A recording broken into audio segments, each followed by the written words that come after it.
Hello guys, welcome to my channel incredible lifestyle. कैसे हैं आप सब? आई होप कि सब खैरियत से होंगे, ठीक ठाक होंगे। आज की रेसिपी जो मैं आप लोगों के साथ शेयर कर रही हूँ वो टॉर्टेलिनी नूडल्स की रेसिपी है। बहुत ही मज़ेदार होने के साथ साथ बहुत आसान भी है। तो चलिए देख लेते हैं कि हमने इसे किस तरह से तैयार किया है। नूडल्स बनाने के लिए हमने यहाँ पर एक बड़ा सा पैन ले लिया है, खुला बर्तन, और इसमें मैंने अंदाज़े से ही 6 से 7 गिलास के करीब पानी डाला है। और पानी में अब हम तकरीबन 2 से 3 खाने के चम्मच ऑयल और 1 चाय का चम्मच नमक डाल के इसको ढककर बॉयल आने के लिए वेट करेंगे। यहाँ पर आप देख लीजिए कि पानी बॉयल हो चुका है और अब हम इसमें टॉर्टेलिनी नूडल्स डाल देंगे। मैंने टॉर्टेलिनी नूडल्स ली हैं, टोमेटो और चीज़ की फीलिंग है इसके अंदर। इसमें और भी वेरिएंट्स आपको मिल जाएंगे, तो आप देखकर इसमें जोन सी फीलिंग हो आप अपने हिसाब से भी ले सकते हैं। और अगर आपके पास या आपको टॉर्टेलिनी नूडल्स नहीं मिलती है तो आप उसकी जगह पर कोई भी सादी नूडल्स या पास्ता वगैरह इसमें यूज़ कर सकते हैं। मैंने यहाँ पर 800 ग्राम टॉर्टेलिनी नूडल्स लिए हैं और इनको मैं इसमें पानी में डालकर ढककर तकरीबन 4 से 5 मिनट के लिए बॉईल होने दूँगी। इतने में ही ये नूडल्स जो हैं अच्छी तरह से गल जाएंगी। यहाँ पर इसे रखे हुए 2 मिनट हो गए हैं और आप देख लीजिए कि अच्छे से बॉयल आना स्टार्ट हो गया है। आप इसको हिलाकर देख सकते हैं। ये दूसरी नूडल्स जितना टाइम नहीं लेती हैं और इनके पैकेट पे भी लिखा होता है कि इसको सिर्फ 4 से 5 मिनट ही हम देंगे बॉयल करने के लिए, तो इतने में ये प्रॉपरली गल जाती हैं। तो अभी हम इसको बग़ैर ढके भी पका सकते हैं, तो हमने इसको मज़ीद 1 से 2 मिनट ही देने हैं। और इसके बाद जब हमें लगे कि टाइम पूरा हो चुका है तो अब मैं इसको निकाल लूँगी उस ट्रे में जिसमें मैंने इसे सर्व करना है। इस तरह से अच्छी तरह से छान कर पानी अलग करके अब हम इसको उस ट्रे में निकालते जाएंगे। टॉर्टेलिनी नूडल्स मैंने सारी सर्विंग डिश में निकाल कर रख ली हैं। अब मैं इसकी सॉस तैयार करूँगी, और सॉस हमने किस तरह से तैयार की है चलिए देख लेते हैं। फर्स्ट मैंने यहाँ पर एक पैन लिया है जिसमें मैंने 2 से 3 खाने के चम्मच ऑयल लिया है, और ऑयल में मैंने एक छोटी साइज़ की प्याज जिसको मैंने अच्छी तरह से चॉप कर लिया हुआ है, बिल्कुल फ़ाइन चॉप्ड है, इसको मैंने डालकर थोड़ा सा हमने सॉफ्ट करना है, ब्राउन नहीं करना। बिल्कुल थोड़ी सी देर मैं इसे सॉटे करूँगी। फ्लेम मीडियम रखी हुई है मैंने। जैसे ही हमारे प्याज थोड़े से सॉफ्ट हो जाए, अब मैंने यहाँ पर 250 ग्राम चिकन बोनलेस ली है। इसको मैंने रफली चॉप कर लिया है, छोटे छोटे पीसेस में कट कर लिया है, वो मैं इसमें डालूँगी। और चिकन को अब हम उतनी देर तक पकाएंगे जब तक कि वो अच्छी तरह से गल जाए। थोड़ी ही देर के बाद आप देखेंगे कि चिकन ने जो है वो पानी छोड़ दिया है, बिल्कुल जो उसका अपना ही होता है, हमने अलग से इसमें कोई भी पानी नहीं डाला है। तो पानी सेपरेट हो गया है, तो अब हम इसको इसी पानी के साथ ही इसको उतनी देर तक गलाएंगे जब तक कि ये अच्छी तरह से चिकन जो है वो गल जाए। बहुत ज़्यादा टाइम चिकन को नहीं लगेगा। और ये करते हुए अगर आपको कोई पीसेस जो है बहुत ज़्यादा बड़े लगते हैं तो उन्हें आप छोटा भी कर सकते हैं, क्योंकि इसको किसी एक स्पेसिफ़िक साइज़ में हमने नहीं कट किया था। इस स्टेज पर गोश्त की स्मेल को थोड़ा सा ख़त्म करने के लिए मैंने यहाँ पर इसमें हाफ़ टी स्पून के करीब लहसुन पाउडर लिया है। अगर आपके पास लहसुन का पाउडर नहीं है तो आप लहसुन का पेस्ट भी ले सकते हैं, सिर्फ इसलिए कि हमें इसमें से कोई भी स्मेल ना आए। इसको अब हम मज़ीद कुक करेंगे इतनी देर कि अच्छी तरह से चिकन गल जाए, कुछ भी कच्चापन इसमें ना रहे।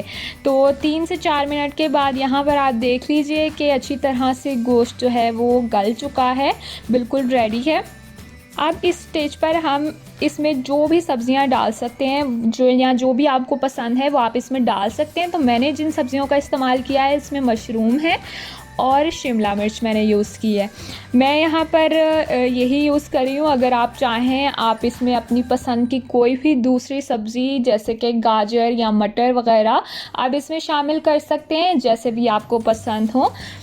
सब्ज़ियाँ डालकर हम इसको ओवर कुक नहीं करेंगे, बिल्कुल थोड़ा सा तकरीबन 1 से 2 मिनट, तब तक कि ये सब्ज़ियाँ भी थोड़ी सी सॉफ़्ट हो जाएं। मतलब कि हमें इसको अच्छी तरह से कुक नहीं करना है सब्ज़ियों को, बिल्कुल थोड़ी सी देर तकरीबन 1 से 2 मिनट हम इसको मीडियम फ्लेम पर पकाएंगे। और उसके बाद मैंने यहाँ पर इसमें 2 खाने के चम्मच टोमेटो पेस्ट यूज़ किया है। बहुत ज़्यादा इसमें टोमेटो पेस्ट नहीं डलेगा नॉर्मल नूडल्स की तरह, क्योंकि बाकियों में तो टोमेटो पेस्ट ज़्यादा डलता है। और टोमेटो पेस्ट को मिक्स करने के बाद यहाँ पर मैंने व्हिप क्रीम ली है। 200 ग्राम का ये डब्बा था जो कि मैंने पूरा इसमें डाल दिया है। और अब हम इसको बहुत ज़्यादा पकाएंगे नहीं।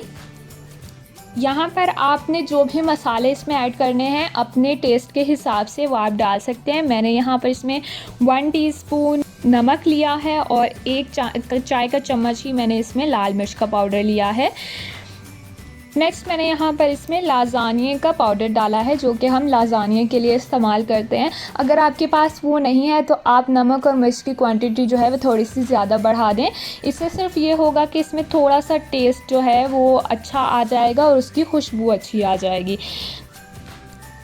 और ये सब चीज़ें डालने के बाद हम इसको थोड़ा सा एक बॉयल आने तक का वेट करेंगे। और जैसे ही बॉयल आना स्टार्ट हो, अब मैंने इसमें 1/4 टीस्पून के करीब ऑरिगानो इसमें शामिल किया है। और उसके बाद अब मैं यहाँ पर इसमें 2 कप पानी डाल रही हूँ। और पानी डालकर हमने इसको ओवर कुक नहीं करना है, ताकि ज़्यादा हम इसको पकाएंगे तो ये बहुत ज़्यादा थिक हो जाएगी और टॉर्टेलिनी नूडल्स जो हैं हमारी वो थोड़ी सी सूखी सूखी बनेगी। तो हमने इसको सिर्फ इतनी देर वेट करना है कि ये थोड़ी सी गाढ़ी हो जाए। और जैसे ही ये गाढ़ी होना स्टार्ट होगी हम इसे नूडल्स के ऊपर पोर कर देंगे। यहाँ पर इस स्टेज पर आप इसमें मसाला भी चेक कर सकते हैं। नमक मिर्च आप चेक कर सकते हैं। अगर आपको कम लगता है तो आप इसमें थोड़ा सा और भी शामिल कर लीजिए। फ्लेम मैंने यहाँ पर मीडियम टू हाई कर दी है। और मीडियम टू हाई फ्लेम पर 2 से 3 मिनट पकाने के बाद यहाँ पर आप इसकी कंसिस्टेंसी देख सकते हैं। कुछ इस तरह की ही हमें चाहिए। इसको हम बहुत ज़्यादा थिक नहीं करेंगे वरना नूडल्स हमारी बहुत रूखी बनेंगी। तो इस तरह की कंसिस्टेंसी बिल्कुल ठीक है। यहाँ पर हमारी सॉस बनकर रेडी हो गई है। इसको मैं इसी तरह से ही गरम ही नूडल्स पे पोर कर दूँगी।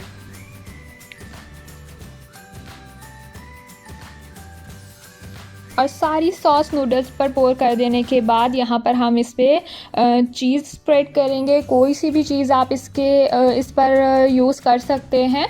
मैंने यहाँ पर मोज़रेला चीज़ यूज़ की है और इसकी मैं अच्छी सी एक लेयर जो है इसके ऊपर लगा दूँगी। चीज़ को आपने किस क्वांटिटी में लेना है ये आपकी अपनी मर्ज़ी है। अगर आपको ज़्यादा चीज़ पसंद है तो आप इस पर थोड़ी थिक लेयर लगा दीजिए। अगर आपको कम पसंद है तो आप इस पर थोड़ी कम चीज़ लगाकर, जैसे भी आपको पसंद है आप उस तरह से इसको करके रेडी कर लीजिए। यहाँ पर मेरी ट्रे बिल्कुल रेडी है। अब मैं इसको प्री हीट ओवन में रखूँगी। ओवन को मैंने 180 डिग्री पर तकरीबन 10 मिनट पहले से प्री हीट होने के लिए रख दिया था। और इसको अब हमने इतनी देर तक इसमें रखना है ओवन में जब तक कि चीज़ हमारी अच्छी तरह से मेल्ट हो जाए और चीज़ पर एक अच्छा सा गोल्डन ब्राउन सा लाइट ब्राउन कलर आ जाए। और इसके लिए अब कोई स्पेसिफ़िक टाइम नहीं है, हर ओवन के ऊपर भी डिपेंड करता है कि कितनी देर में ये अच्छा सा इस पर कलर आ जाएगा। ये भी आपकी अपनी मर्ज़ी है कि आप इसकी चीज़ पर लाइट ब्राउन कलर चाहते हैं या फिर आप इसको सिर्फ मेल्ट करना चाहते हैं।